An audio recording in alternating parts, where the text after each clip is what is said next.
ಆತ್ಮೀಯ ವೀಕ್ಷಕರೇ, ಈ ದಿನ ನಾವು ಇಂದಿನ ಸಂಚಿಕೆಯ ಮುಂದುವರೆದ ಭಾಗ ಮ್ಯಾಸಬೇಡರ ಸಾಂಸ್ಕೃತಿಕ ವೀರರು, ಅದರಲ್ಲಿ ಶ್ರೀ ಜಗಳೂರು ಅಜ್ಜ, ಜಗಳೂರು ಪಾಪನಾಯಕ, ಸೂರ್ಯ ಪಾಪನಾಯಕ ಅಂತ ಹಲವಾರು ಹೆಸರನ್ನು ಪಡೆದಂತಹ ಜಗಳೂರು ಪಾಪನಾಯಕ ಅವರ ಬಾಲ್ಯ ಹಿನ್ನೆಲೆ ಬಗ್ಗೆ ಈ ದಿನ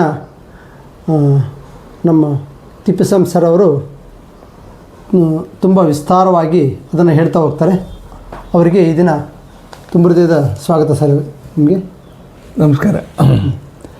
ಪ್ರಿಯ ವೀಕ್ಷಕರೇ, ಮ್ಯಾಸಬೇಡರ ಸಾಂಸ್ಕೃತಿಕ ವೀರರಲ್ಲಿ ಒಬ್ಬರಾದಂತಹ ಜಗಳೂರು ಪಾಪನಾಯಕರ ವೃತ್ತಾಂತವನ್ನು ಈ ದಿನ ಮುಂದುವರಿಸ್ಕೊಂಡು ಹೋಗಲಿಕ್ಕೆ ನನಗೆ ಭಾಳ ಸಂತೋಷವಾಗಿದೆ. ಪಾಪನಾಯಕರ ಜನನ, ಅವರ ತಂದೆ ತಾಯಿಗಳು, ಇದನ್ನೆಲ್ಲ ವಿಶದವಾಗಿ ತಮ್ಮ ಮುಂದೆ ಇಡ್ತಾ ಇದ್ದೇನೆ. ನಿನ್ನೆ ಹೇಳಿದ ಹಾಗೆ ಶುಕ್ಲಮಲ್ಲ ನಾಯಕ ಮತ್ತು ದಾನ ಸಾಲಮ್ಮನವರಿಗೆ 6 ಜನ ಗಂಡ್ಮಕ್ಕಳಲ್ಲಿ ಕೊನೆಯವರು ಗೊರ್ಲ ಬಯ್ಯಪ್ಪರಾಜ ಅಂತ. ಈ ಗೊರ್ಲ ಬಯ್ಯಪ್ಪರಾಜನಿಗೆ ಚಳ್ಳಿಕೆರೆಯ ಗಂಜುಗುಂಟೆಯಲ್ಲಿ ಅಲ್ಲಿ ಅವ್ರ ದೊಡ್ಡ ಅಣ್ಣ ಸೂರ್ಯರಾಜ ತಮ್ಮನಿಗೆ ವಿವಾಹವನ್ನು ಮಾಡ್ತಾರೆ. ಅದನ್ನು ಬುಲ್ಲುಡ್ಲ ಬೋರಣ್ಣನ ಮನೆಯಲ್ಲಿ. ಆಗ ಮದುವೆ ಆದಮೇಲೆ ತಮ್ಮ ಮತ್ತು ಸೊಸೆಯನ್ನು ಅಲ್ಲೇ ಬಿಟ್ಟು, ಗಂಜುಗುಂಟೆಯಲ್ಲಿ ಬಿಟ್ಟು, ಇವರು ಪಶುಗಳನ್ನು ಸಾಗಿಸ್ಕೊಂಡು ವಾಣಿವಿಲಾಸ ಸಾಗರದವರೆಗೂ ಇವರು ಮುಂದುವರಿತಾರೆ. ಇಲ್ಲೇ ತನ್ನ ಮಡದಿಯ ಜೊತೆಯಲ್ಲಿದ್ದಂಥ ಗೊರ್ಲ ಬಯ್ಯಪ್ಪರಾಜನಿಗೆ ಸಂತಾನವಾಗುತ್ತೆ. ಗೊರ್ಲ ಬಯ್ಯಪ್ಪರಾಜನಿಗೆ ಮೊದಲನೇದಾಗಿ ಸೂರ್ಯ ಎರಗಟ್ ನಾಯಕ ಅಂತಕ್ಕಂಥವ್ರು ಗಂಡು ಮಗ ಆಗುತ್ತೆ. ಎರಡನೇ ಮಗು ಕೋರ್ಲ್ ಮಲ್ನಾಯಕ ಅಂತ. ಮೂರನೇದು ಹೆಣ್ಣು ಮಗು ಆಗುತ್ತೆ, ಅದಕ್ಕೆ ಪಚ್ಚಪದಿ ಪಾಲಮ್ಮ ಅಂತ ಕರೀತಾರೆ. ಹೀಗೆ 3 ಜನ ಮಕ್ಕಳು ಗೊರ್ಲ ಬಯ್ಯಪ್ಪರಾಜನಿಗಾಗುತ್ತೆ. ನಿಮಗೆಲ್ಲ ಗೊತ್ತಿರೋ ಹಾಗೆ ಸೂರ್ಯ ಎರಗಟ್ಟ ನಾಯಕ ಒಬ್ಬ ಸಾಂಸ್ಕೃತಿಕ ವೀರ, ಬ್ರಹ್ಮಚಾರಿಯಾಗಿ ಅವರು ಗೋನೂರು ಕಟ್ಟೆಮನೆಯಲ್ಲಿ ದಳಪತಿಯಾಗಿ ಕಾರ್ಯನಿರ್ವಹಿಸ್ತಾ ಇರ್ತಾರೆ. ಗೊರ್ಲ ಬಯ್ಯಪ್ಪರಾಜನಿಗೆ ನಮ್ಮ ಕಥಾನಾಯಕರಾದಂತಹ ಜಗಳೂರು ಪಾಪನಾಯಕ ಮಗನಾಗಿ ಹುಟ್ಟುತ್ತಾನೆ. ಹೇಗೆ ಅಂದರೆ, ಗೊರ್ಲ ಬಯ್ಯಪ್ಪರಾಜನಿಗೆ ಬಾಳಾರ ಪಟ್ಟಮ್ಮ ಅಂತಕ್ಕಂಥ ಹೆಂಡತಿಯೊಡನೆ ವಿವಾಹ ಮಾಡಿಸ್ತಾರೆ. ವಿವಾಹ ಮಾಡಿಸಿ ಸುಮಾರು ವರ್ಷಗಳ ಕಾಲ ಅವ್ರಿಗೆ ಸಂತಾನವೇ ಆಗಲ್ಲ. ಇವರು ಕೂಡ ಪಶುಪಾಲನೆಯ ಒಂದು ಭಾಗವನ್ನು ಇಟ್ಕೊಂಡು ಪಶುಪಾಲನೆ ಮಾಡ್ತಾ ಇರ್ತಾರೆ.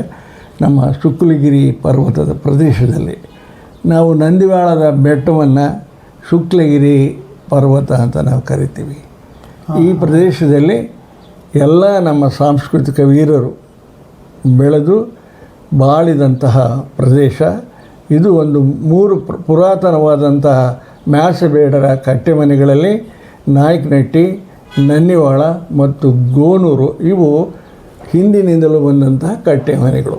ಹಾಗಾದರೆ ಇವು ಪುರಾತನ ಕಟ್ಟೆಮನೆಗಳು ಸರ್? ಹೌದೌದು, 3 ಕಟ್ಟೆಮನೆ: ಗೋನೂರು, ನಾಯಕನಹಟ್ಟಿ, ನನ್ನಿವಾಳ, ಗೋನೂರು. ನನ್ನಿವಾಳವನ್ನು ಕೂಡ ಶುಕ್ಲಗಿರಿ ಪರ್ವತ ಅಂತ ಕೂಡ ಬೆಟ್ಟವನ್ನು ನಾವು ಕರೀತಾ ಇದ್ವಿ. ಇಲ್ಲೇನಾಗುತ್ತೆ, ಪಚ್ಚಪದಿ ಪಾಲಮ್ಮ ಕೋರ್ಲ ಮಲ್ಲನಾಯಕನ ಸಹೋದರಿ. ಆಕೆ ಭಾಳ ಸುಹೃದ್ರೂಪಿ, ರೂಪವಂತಳು. ಆಕೆಗೆ ಮದುವೆ ಆಗಿರೋದಿಲ್ಲ. ಇವರ ಒಂದು ದಿನಚರ್ಯ ಏನಪ್ಪ ಅಂದರೆ, ಪಶುಗಳನ್ನು ಹಟ್ಟಿಯಿಂದ ತೆಗೆದುಕೊಂಡು ಹೋಗಿಟ್ಟು ಮೇಯಿಸ್ಕೊಂಡು ಬರ್ತಕ್ಕಂಥದ್ದು. ಆ ಸಂದರ್ಭದಲ್ಲಿ ನಮ್ಮ ಹಟ್ಟಿಗಳಲ್ಲಿ ಯಾರೂ ಗಂಡು ಮಕ್ಕಳು ಇರ್ತಿರಲಿಲ್ಲ.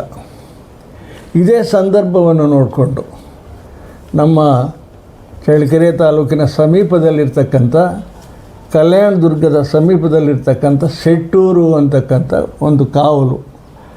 ಆ ಶೆಟ್ಟೂರು ಕಾವಲಿನಲ್ಲಿ ಶೆಟ್ಟೂರಿನ ಸೊಟ್ಟಯ್ಯ ಅಥವಾ ಆತನಿಗೆ ಕಾಮಗೇತ್ಲು ಕ್ಯಾಸಯ್ಯ ಅಂತ ಕರಿತಾಯಿದ್ರು. ಅವನು ಮಹಾಪ್ರಚಂಡ, ಮಹಾ ಅಹಂಕಾರಿ ಮತ್ತು ದೌರ್ಜನ್ಯ ಇವನ್ನೆಲ್ಲ ಮಾಡಿಕೊಂಡು ಜನರಿಗೆ ತೊಂದರೆ ಕೊಡ್ತಾಯಿದ್ದ. ಒಂದು ಸಾರಿ ಅವನು ಬೇಟೆಗಾಗಿ ಈ ಕಡೆ ಶುಕ್ಲಗಿರಿ ಪರ್ವತ ಕಡೆ ಬಂದಾಗ ಈ ಕೋರ್ಲ ಮಲ್ನಾಯಕನ ಹಟ್ಟಿ ಹತ್ರ ಬಂದು ಅಲ್ಲಿ ಮನೆಯಲ್ಲಿ ಬಾಯಾರಿಕೆ ಆಗಿರುತ್ತೆ ಇವನಿಗೆ, ನೀರನ್ನು ಕೇಳ್ತಾಳೆ. ಆಗ ಪಚ್ಚಪತಿ ಪಾಲಮ್ಮ ನೀರನ್ನು ತೆಗೆದುಕೊಂಡು ಬಂದು ಆತನಿಗೆ ಕೊಟ್ಟಾಗ ಆಕೆಯ ರೂಪಕ್ಕೆ ಇವನು ಮರಳಾಗಿ ಯಾರೂ ಅಲ್ಲಿ ಇಲ್ಲದಿದ್ದ ಸಂದರ್ಭದಲ್ಲಿ ಆಕೆಯನ್ನು ಅಪಹರಿಸ್ಕೊಂಡು ಸೆಟ್ಟೂರಿಗೆ ತೆಗೆದುಕೊಂಡು ಹೋಗ್ಬಿಡ್ತಾನೆ. ಸಾಯಂಕಾಲ ಬಂದು ನೋಡಿದ ಅಷ್ಟೊತ್ತಿಗೆ ತಂಗಿ ಅಪಹರಣ ಆಗಿರುತ್ತೆ. ವಿಚಾರಿಸಿದಾಗ ಯಾರೂ ನೋಡಿರಲ್ಲ, ಎಂಥ ಪರಿಸ್ಥಿತಿ ಬಂತು ಅಂತ ಕೋರ್ಲು ಮಲ್ಲಾಯಕ ಬಾಳಾರ್ ಪಟ್ಟಮ್ಮ ಸ್ವಂತ ವ್ಯಕ್ತಪಡಿಸ್ತಾರೆ. ಈಗ ಅನೇಕ ಸಿಗ್ತಕ್ಕಂಥ ದೇವರುಗಳಿಗೆ ಇವು ವರವನ್ನು ಬೇಡಿಕೊಂಡು ದೇವರಿಗೆ ಹರಕೆ ಹೊತ್ಕೊಂಡು ಇದ್ದಂಥ ಸಂದರ್ಭದಲ್ಲಿ ಈ ಬಾಳಾರ ಪಟ್ಟಮ್ಮ ಗರ್ಭವತಿ ಆಗ್ತಾಳೆ.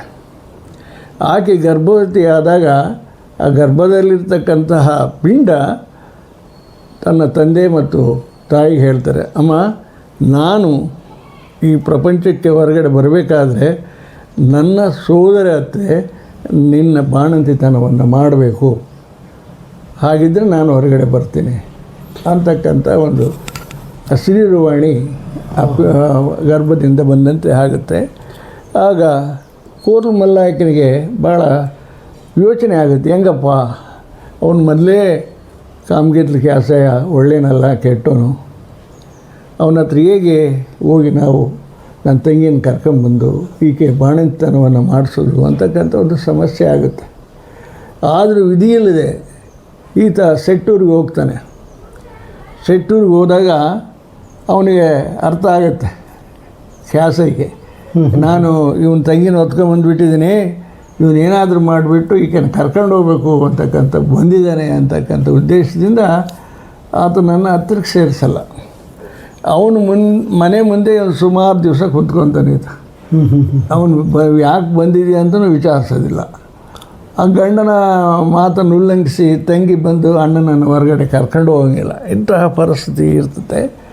ಅದೇ ಸಂದರ್ಭದಲ್ಲಿ ಅಲ್ಲೇ ಪಕ್ಕದಲ್ಲಿರ್ತಕ್ಕಂಥ ಗೋವಿಂದ ಶೆಟ್ಟಿ ಇದನ್ನೆಲ್ಲ ನೋಡ್ತಾ ಇರ್ತಾನೆ, ಗಮನಿಸ್ತಾ ಇರ್ತಾನೆ. ಇಷ್ಟು ದಿನ ಏನಪ್ಪ ಇವನು ಬಂದಿದ್ದಾನೆ, ಇವನು ನೋಡಿದ್ರೆ ಹೊರಟ, ಅಪ್ಪ ಯಾಕೆ ಬಂದಿದ್ದೀ ಹೇಳು ಅಂತ ಕೋರ್ಲು ಮಲ್ಲಾಯಕನ ಕೇಳಿದಾಗ, ಇಲ್ಲ ಸ್ವಾಮಿ, ಹಿಂಗೆ ನನ್ನ ಹೆಂಡತಿಗೆ ಗರ್ಭವತಿ ಆಗಿದ್ದಾಳೆ, ಬಾಣಂತಿತನವನ್ನು ಮಾಡಲಿಕ್ಕೆ ಯಾರೂ ಇಲ್ಲ, ಹಾಗಾಗಿ ನನ್ನ ತಂಗಿನ ಕಳಿಸ್ಕೊಡ್ಲಿ ಒಂದಷ್ಟು ದಿನ ಅಂತ ಕೇಳಕ್ಕೆ ಬಂದಿದ್ದೀನಿ ಅಂತ.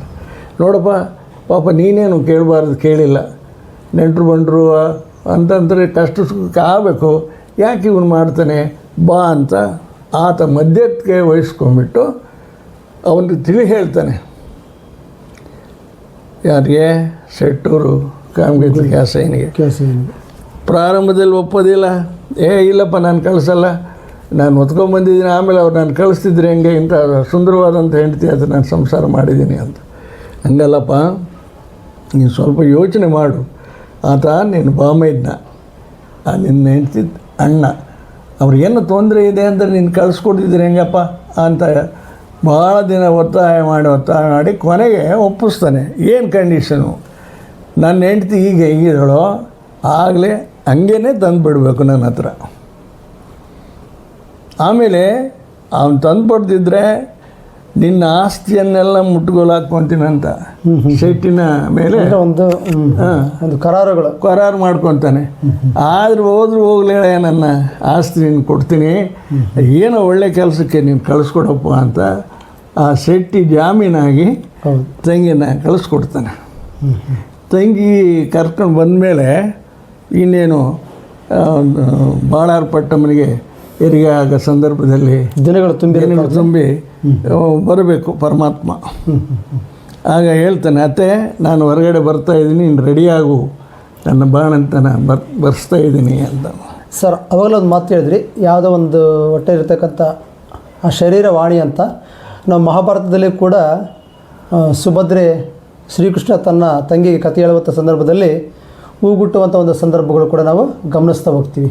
ಅದೇ ರೀತಿಯಲ್ಲಿ ಒಂದು ಆ ಶರೀರವಾಣಿ ಕೂಡ ದೈವಾಂಶ ಸಂಬೂತರು ಆಗೋದು ಅಂತಕ್ಕಂಥದ್ದು ನಮ್ಮೊಂದು ನಂಬಿಕೆ ಇದೆ. ಹೌದು. ಇಲ್ಲಾಂದರೆ ಈತ ಯಾಕೆ ಹೋಗಿ ಅವನ ದೃಷ್ಟಿ ಮಾತ್ರ ತನ್ನ ತಂಗಿನ ಕರ್ಕೊಂಬರ್ತಿದ್ದ. ಹೌದು. ಹಾಗಾಗಿ ಆತ ಅತ್ತೇನು ಕೇಳ್ಕೊತಾನೆ, ಆಯ್ತಪ್ಪ ನಾನು ರೆಡಿಯಾಗಿದ್ದೀನಿ ಬಾಣಂತಿನ ಮಾಡೋಕ್ಕೆ ಬಂದುಬಿಡು ಅಂತ. ಶಿಶು ಬರ್ತಿದ್ದ ಆಗಲೇ ಕಾಲು ಮುಂದೆ ಮಾಡ್ಕೊಂಬಂದು ಹತ್ತೆಯ ಹಲ್ಲುಗಳು ಉದುರು ಹಾಗೆ ಜಾಡಿಸಿ ಒದ್ಬಿಡುತ್ತೆ ಬಾಯಿಗೆ. ಓಹೋ. ಆಕೆಯ ಹಲ್ಲುಗಳೆಲ್ಲ ಉದುರು ಬಿಡ್ತಾವೆ, ಬಾಯಲ್ಲೆಲ್ಲ ರಕ್ತ ಬರುತ್ತೆ. ಈಗ ನೆಲದ ಮೇಲೆ ಬಿದ್ದಿರೋದು ಕಪ್ಪು ಶಿಲೆಯಾಗಿ ಕಾಣ್ತಾ ಇರುತ್ತೆ. ಅಂದರೆ ಈಗ ಜಗಳೂರು ಅಜ್ಜ ಅದನ್ನೇ ಆತನಿಗೆ ಹೇಳ್ತೀನಿ, ಶಿಶು ಇಲ್ಲ. ಏನಪ್ಪ ಇದು ಅಂತ ಎಲ್ಲರೂ ಗಾಬರಿ ಆಗಿಬಿಡ್ತಾರೆ. ತಂದೆ ತಾಯಿಗಳವರೆಲ್ಲ ನೋಡ್ಕೊಂಡು ಏನಿದೆ ಅನಿಷ್ಟ ಬರ್ತಿದ್ದಂಗೆ, ಇದು ಭೂಲೋಕಕ್ಕೆ ಬರ್ತಿದ್ದಂಗೆ ಅತ್ತೆಯ ಹಲ್ಲುಗಳೆಲ್ಲ ಕೆಡಬಿಡ್ತು, ಇದೇನೋ ನಮ್ಗೆ ಒಳ್ಳೇದಾಗಲ್ಲ ಅಂತಂದು ಅವರೇನು ಮಾಡ್ತಾರೆ, ಕೋರ್ಲ್ ಮಲ್ಲಾಯಕ ಆ ವಸ್ತುವನ್ನು ಮಗುನ ಒಂದು ಕಂಬಳಿ ಕೋರಿಯಲ್ಲಿ ಸುತ್ಕೊಂಡ್ಬಿಟ್ಟು ಅಲ್ಲಿ ತೆಗೆದುಕೊಂಡು ಒಂದು ಕಾರೇ ಗಿಡದ ಕೆಳಗಿಟ್ಟು, ಎಂಥ ಕೆಲಸ ಆಯ್ತಲ್ಲಪ್ಪ, ಮೊದಲೇ ಅವನು ದುಷ್ಟ. ಹೌದು, ಅವನು ಹೇಳಿದ್ದಾನೆ ನನ್ನ ತಂಗಿನ ಹೆಂಗಿದ್ಲ ನಿನ್ನ ಅಲ್ಲಿ ಕರಾರುಗಳು ಹಾಕಿಕೊಂಡು ಬಂದಿದ್ದಾರೆ, ಈಗ ಹೆಂಗಪ್ಪ ಮಾಡೋದು, ಹೌದೌದು, ಇದು ನೋಡಿದ್ರೆ ಹಿಂಗೆ ಅನಿಷ್ಟ ಆಯ್ತಲ್ಲ ಹೌದು ಅಂದ ತಕ್ಷಣ ಅದು ಬಹಳ ದಿನಗಳ ನಂತರ ಕೂಡ ಅವರಿಗೆ ಮಗು ಆಗಿರುತ್ತೆ. ನಿರಾಶೆ ಆಗಿ ಅಲ್ಲಿ ಕಾಲು ಮುಂದೆ ಮಾಡ್ಕೊಂಡಿದ್ದರಿಂದ ಹುಟ್ಟಿದ್ದ ಪ್ರದೇಶಕ್ಕೆ ಕಾಲನು ಕುಂಟೆ ದಿಬ್ಬ ಅಂತ ಕರೀತಾರೆ. ತೆರಿನಲ್ಲಿ ಕಾಡು ಕುಂಟೆ ದಿಬ್ಬ, ಕಾಲನ್ನು ಮುಂದೆ ಮಾಡಿ ಬೆಂಗಳೂರು ಪ್ರದೇಶ ಹುಟ್ಟಿದ ಪ್ರದೇಶಕ್ಕೆ ಕಾಲನು ಕುಂಟೆ ದಿಬ್ಬ ಅಂತ ಅಲ್ಲಿ ಈಗ ಒಂದು ಸಣ್ಣದಾಗಿ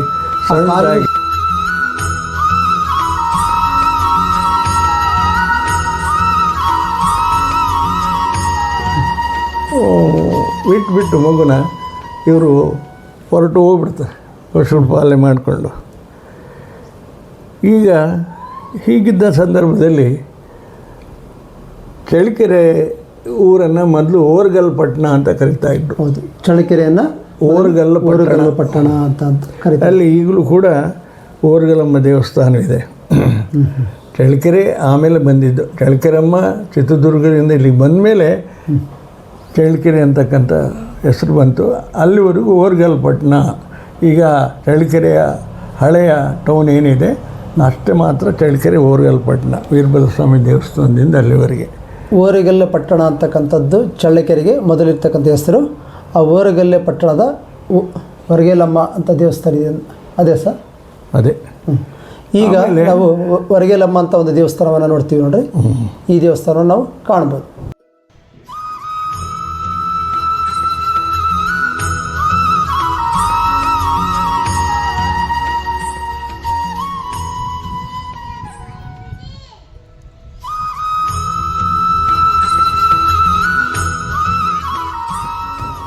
ಸರಿ, ಅಲ್ಲಿಂದ ಒಬ್ಬ ಮಲ್ಲಜ್ಜಿ ಅಂತಕ್ಕಂಥ ಮುದುಕಿ ವಯಸ್ಸಾದವಳು ತನ್ನ ಜೀವನಕ್ಕೆ ಅಲ್ಲೇ ಸುತ್ತ ಇರ್ತಕ್ಕಂಥ ಕಾಡಿನಲ್ಲಿ ಕಟ್ಟಿಗೆ ಕುಳ್ಳು ಹುಡುಕ್ಲಿಕ್ಕೆ ಹೋದ್ಲು, ಹಾರಿಸ್ಕೊಂಡು ಬರಲಿಕ್ಕೆ. ಆ ಸಂದರ್ಭದಲ್ಲಿ ಈ ಮಗು ಅಳ್ತಾ ಇರ್ತಕ್ಕಂಥದ್ದನ್ನ ನೋಡ್ತಾರೆ. ಅದಕ್ಕಿಂತ ಮುಂಚೆ ಈ ಸುಕ್ರಮಲ್ಲ ನಾಯಕ ಬಾಳಾರ ಪಟ್ಟಮ್ಮ ಆ ಮಗುನ ಅಲ್ಲಿ ಇಟ್ಟು ಹೋದ್ಮೇಲೆ ಆ ಮಗು ಅಳ್ತಾ ಇರುತ್ತೆ. ಅಳ್ತಾ ಇದ್ದಂಥ ಸಂದರ್ಭದಲ್ಲಿ ತ್ರಿಲೋಕ ಸಂಚಾರ ಮಾಡ್ತಕ್ಕಂಥ ಶಿವ ಪಾರ್ವತಿಯವರು ತಾಯಿಗೆ ಕರುಣೆ ಅಲ್ಲ ಪಾರ್ವತಿಯವರು, ಯಾವುದೋ ಮಗು ಅಳ್ತಿದೆ ಕಣ್ರಿ, ನೋಡ್ರಿ ನೋಡೋಣ ಅಂತ ಸಂಚಾರ ಮಾಡಬೇಕಾದ್ರೆ ಈಶ್ವರಂಗೆ ಹೇಳಿ ಅವರ ನಂದಿ ವಾಹನದ ಮೇಲೆ ಸಂಚಾರ ಮಾಡ್ತಾ ಇರ್ತಾರೆ.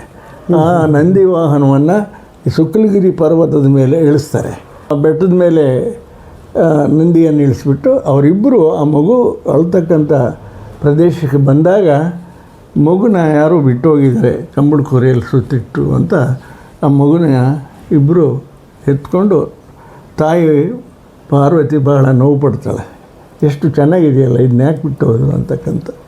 ಅಲ್ಲೇ ಒಂದು ಪುಷ್ಕರಣಿಯನ್ನು ಸಿದ್ಧ ಮಾಡಿ ಆ ನೀರಿನಲ್ಲಿ ಈ ಮಗುನ ಎಲ್ಲ ಸ್ವಚ್ಛ ಮಾಡಿ ಅದಕ್ಕೆ ಈಶ್ವರ ಪಾರ್ವತಿಯವರು ನಿನ್ನ ಅವಸಾನ ಕಾಲದಲ್ಲಿ ನನ್ನ ಉರಿನೇತ್ರದ ಶಕ್ತಿಯು ನಿನಗೆ ಲಭಿಸಲಪ್ಪ, ನೀನು ಕಾರಣೇ ಪುರುಷ, ಈ ಜಗತ್ತಿಗೆ ಬಹಳ ಬೇಕಾದವನು, ನೀನು ಅನೇಕ ಭಕ್ತರನ್ನು ಸಂಪಾದಿಸ್ಕೊಂಡು ವೆಂಕಟೇಶ್ವರ ಭಕ್ತನಾಗ್ತೀಯ ಅಂತಕ್ಕಂಥ ಆಶೀರ್ವಾದ ಮಾಡಿ ಆ ಮಂಗಾರಿ ಗಿಡಕ್ಕೆ ಒಂದು ಜೇನಿನ ತೊಟ್ಟನ್ನು ಕಟ್ಟಿ ಆ ಮಗುಗೆ ಅಲ್ಲೇ ಇಟ್ಟು ಆಶೀರ್ವಾದ ಮಾಡಿ ಅವರು ಅದೃಶ್ಯರಾದರು ಅಂತಕ್ಕಂಥದ್ದು ಒಂದು ಸಂದರ್ಭ. ಅವ್ರು ಹೋದ್ಮೇಲೆ ಈ ಮಗು ಅಳುತ್ತಾ ಇರುತ್ತಲ್ಲ, ಅಲ್ಲಿಗೆ ಮಲ್ಲೆಜ್ಜಿ ಹುಡ್ಕೊಂಡು ಬರ್ತಾಳೆ ಕಟ್ಟಿಗೆ ಮತ್ತು ಹುಳ್ಳಿಗೆ. ಬಂದಾಗ ಆ ಮಗುನ ನೋಡಿಬಿಟ್ಟು ಯಾರೋ ಪಾಪ ಈ ಮಗುನ ಬಿಟ್ಟು ಹೋಗಿದ್ದಾರೆ ಅಂತ, ಈ ಅಜ್ಜಿಗೆ ಯಾರೂ ಇರಲ್ಲ ಅದಕ್ಕೂ. ಹಾಗಾಗಿ ಆ ಮಗುನ ತಂದು ಓರ್ಗಲ್ ಪಟ್ಟಣದಲ್ಲಿ ಆರೈಕೆ ಮಾಡ್ತಾಳೆ ಪಾಪ. ಆರೈಕೆ ಮಾಡಿ ಕಾಲಕ್ರಮೇಣ ಆ ಮಗು ಬೆಳೆದು 7-8 ವರ್ಷದ ಮಗುವಾಗಿ ಬೆಳೆದಾಗ ಆ ಮಗುವಿಗೆ ಪರದೇಶಿ ಪಾಪಯ್ಯ ಅಂತ ಇವಜ್ಜಿ ಕರೀತಾ ಇರ್ತಾಳೆ. ಅವಜ್ಜಿ ಜೀವನಕ್ಕೆ ಏನು ಮಾಡ್ತಾಯಿದ್ಲು, ಈ ಓರ್ಗಲ್ ಪಟ್ಟಣದ ಗೌಡ್ರ ಅಲ್ಲರ ಮುಖ್ಯವಾದಂತಹ ಯಜಮಾನರ ಹಸುಗಳನ್ನು ಎತ್ತುಗಳನ್ನು ಕಾಯಲಿಕ್ಕೆ, ದುಗ್ಗಾಣಿಗೆ ಒಂದು ಹಸು ಕಾಯಲಿಕ್ಕೆ ಅದನ್ನು ಮಾತಾಡಿಬಿಟ್ಟು ಅವನ್ನು ಕಾಯಲಿಕ್ಕೆ ಈ ಪರದೇಶಿ ಪಾಪಯನ್ನು ಇಟ್ಕೊತಾಳೆ ಅವಜ್ಜಿ. ಈತ ದಿನನಿತ್ಯ ಅಜ್ಜಿ ಮಾಡೋದನ್ನ ತಿಂದ್ಕೊಂಡ್ಬಿಟ್ಟು ಈ ಓರ್ಗಲ್ ಪಟ್ಟಣದ ಹಸುಗಳನ್ನೆಲ್ಲ ಹೊಡ್ಕೊಂಡು ಬಂದು ಈ ಇರ್ತಕ್ಕಂಥ ಜಗಳೂರಜ್ಜನ ದೇವಸ್ಥಾನದ ಹಿಂದ್ಗಡೆ ಇರ್ತಕ್ಕಂಥದ್ದು, ಅದು ಜಗಳೂರಜ್ಜನ ಕೆರೆ ಅಲ್ಲ, ಹಿಂದೆ ಇದನ್ನು ದುರ್ಗಿ ಕೆರೆ ಎಂದು ಕರೀತಾ ಇದ್ದರು.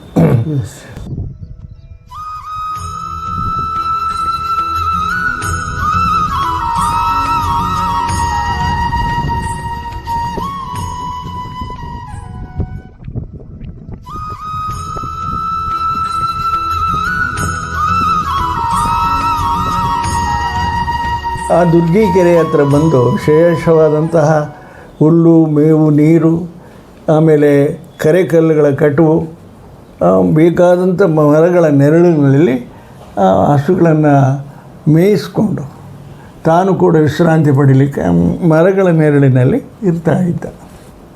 ಇದು ಪ್ರತಿನಿತ್ಯ ಸೂರ್ಯ ಮತ್ತು ನಮ್ಮ ಪರದೇಶಿ ಪಾಪನಾಯಕನ ಕಸುಬು. ಹೀಗೆ ಇರಬೇಕಾದ್ರೆ ಒಂದು ಸಾರಿ ಏನಾಗುತ್ತೆ, ಅಲ್ಲಿ ದೊಡ್ಡದಾದಂಥ ಹುತ್ತದ ಪ್ರದೇಶ ಇರುತ್ತೆ. ಈಗೇನು ನಮ್ಮ ಚಳ್ಳಕೆರೆಯಲ್ಲಿ ಜಗಳೂರು ಅಜ್ಜನ ದೇವಸ್ಥಾನ ಇದೆ, ಅದು ಆ ದೇವಸ್ಥಾನವನ್ನು ಮುಂಚೆ ಹಿಂದೆ ಬರೀ ಹುತ್ತ ಇತ್ತು.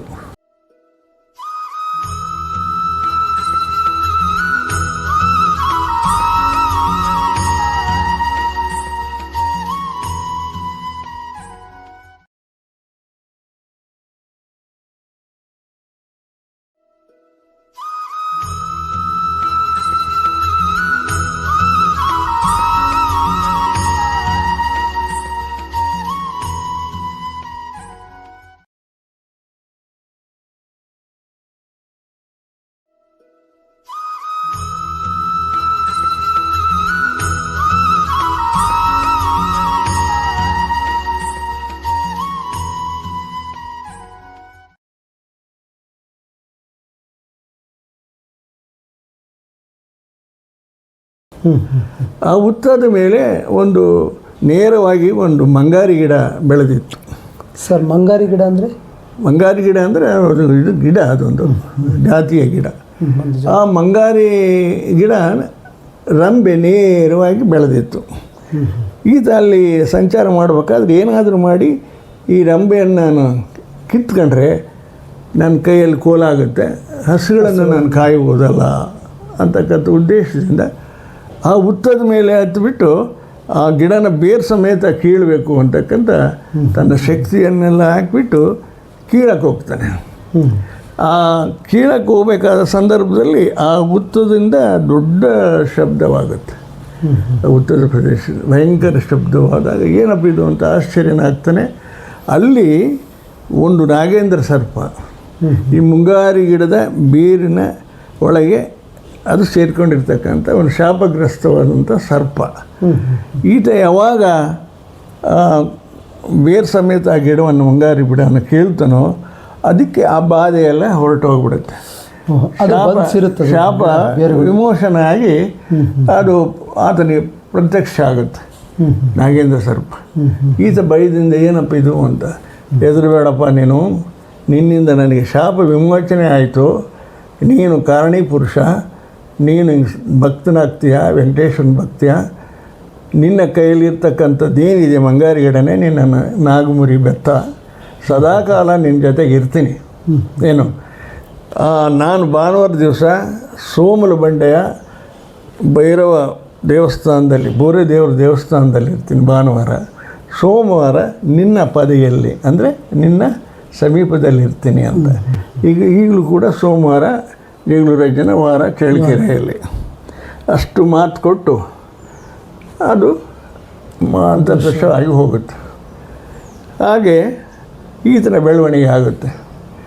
ಯಾವಾಗ ಈ ಮಂಗಾರಿ ಗಿಡದ ನಾಗಮುರಿ ಬೆತ್ತವಾಗಿ ಆತನ ಕೈ ಸೇರುತ್ತೋ ಅಲ್ಲಿಂದ ಆತನ ಚರ್ಯೆ, ಆತನ ಧ್ಯಾನ ಚಿಂತನೆಗಳೇ ಬೇರೆ ಆಗ್ತವೆ. ದಿವಸ ಬಂದು ಹಸುಗಳನ್ನೆಲ್ಲ ಅಲ್ಲಿ ಬಿಟ್ಟುಬಿಟ್ಟು ಧ್ಯಾನ ಮಾಡ್ತಾ ಕುಂತ್ಕೊಳ್ಳೋದು ಒಬ್ಬನೇ ಚಿಂತನಾಗಿ. ಇದೇ ಸಂದರ್ಭದಲ್ಲಿ ಚಳ್ಳಕೆರೆ ರಾಮಜೋಗಳ್ಳಿ ಆ ಕಡೆ ಬಾಲನಹಳ್ಳಿ ಸಮೀಪದಲ್ಲಿರ್ತಕ್ಕಂಥ ಗೊಂಡಹಳ್ಳಿ ಅಂತಕ್ಕಂಥ ಹಳ್ಳಿಯಿಂದ ಗೊಳ್ಳರು ಟಾಸ್ ಮೀಸಲೆಲ್ಲ ಒಟ್ಕೊಂಡು ತಿರುಪ್ತಿಗೆ ಹೋಗಲಿಕ್ಕೆ ಅದೇ ದಾರಿಯಲ್ಲಿ ಬರ್ತಾರೆ ನಡ್ಕೊಂಡು. ಅವಾಗೆಲ್ಲ ನಡ್ಕೊಂಡು ಹೋಗ್ತಕ್ಕಂಥದ್ದೇ. ಬಂದಾಗ ಏನಪ್ಪ ಇಷ್ಟೊಂದು ಜನ ಎಲ್ಲಿಗೆ ಹೋಗ್ತೀರಿ ಅಂತ ಕೇಳ್ತಾರೆ. ಅಪ್ಪ ನಾವಿಗೆ ಭಾಳ ದೂರ ತಿರುಪತಿ ವೆಂಕಟೇಶನಿಗೆ ತಿರುಪ್ತಿಗೆ ಹೋಗ್ತೀವಿ, ಅದನ್ನು ದರ್ಶನಕ್ಕೆ ಹೋಗ್ತೀವಿ, ಕಾಸು ಮೀಸಲು ತೆಗೆದುಕೊಂಡು ಹೋಗ್ತೀವಪ್ಪ ಅಂತ. ಎಲ್ಲೈತಪ್ಪ ತಿರುಪತಿ? ಏನು ಭಾಳ ದೂರ ಐತಪ್ಪ, ಯಾಕಪ್ಪ ನಿನಗೆ ಹುಡುಗನಿಗೆ ನೀನು ಆರಾಮಾಗಿ ಇರು ನೀನು ಅಂತ ಹೇಳ್ತಾರೆ. ಅಂದಿನಿಂದ ಈತನಿಗೆ ನಾನು ತಿರುಪ್ತಿಗೆ ಹೋಗ್ಬೇಕಲ್ಲ, ವೆಂಕಟೇಶ್ವರನ ದರ್ಶನ ಮಾಡಬೇಕಲ್ಲ ಅಂತಕ್ಕಂಥ ಹಂಬಲ ಈತನಿಗೆ ಪರದೇಶಿ ಪಾಪನಿಗೆ ಬರ್ತಿದ್ದಂಗೆ ಅಷ್ಟೊತ್ತಿಗೆ